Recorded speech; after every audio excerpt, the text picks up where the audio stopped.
Hello বন্ধুরা, সামনেই 15 August. ওই জন্য আমি ভারতের একটা পতাকা বানিয়ে দেখাবো। এখন আমি একটা অশোক চক্র বানিয়ে নেব।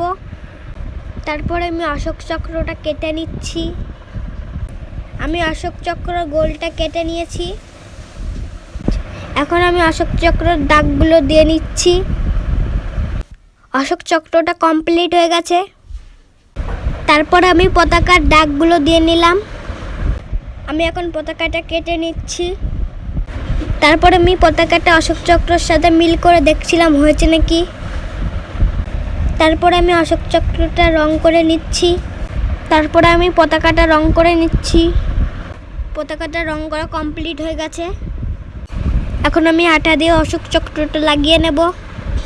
তারপরে আমি অশোক চক্রটা লাগিয়ে নিলাম। পতাকার সাথে একটা ডান্টি লাগিয়ে নিলাম। জয় হিন্দ।